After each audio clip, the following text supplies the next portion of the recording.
কারা কারা ফল খেতে পছন্দ করো তা আমার জানা নেই, কিন্তু আমার বিভৎস খারাপ লাগে। আমার একদমই কিন্তু ফল খেতে ছোট থেকেই ভালো লাগে না। আমি দেখো কিরকম একটা করছি, এত ফল খেতে হচ্ছে, আমার একদমই ভালো লাগছে কিনা। আর আরেকজনকে দেখো ফল খাওয়ার জন্য একেবারে ঘুম থেকে উঠে তাড়াতাড়ি করে চলে এসে, আর চা, তার তো চাটাও লাগে, কি আর বলবো বলো। তারপর দুজন মিলে চলে গেলাম বাজারে। অনেক কিছু বাজার করার পর বর্মশাইকে বললাম, তুমি না আইসক্রিম খেতে খুব পছন্দ করে, যাও একটা আইসক্রিম নিয়ে আসো।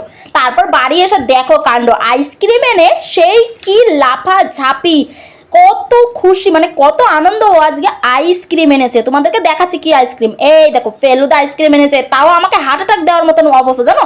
বাড়ি এসে আমি জিজ্ঞাসা করেছি দাম কত নিয়েছে, বলছে 80 টাকা। আমার তো মানে সেই লেভেলের অবস্থা। তারপর কি মজা দেখো, ও ফেলুদা আইসক্রিম কিনেছে আর আমি দেখো এখানে, তাও একটু খুশি লাগলো যে ওর তো খুশি হয়েছে।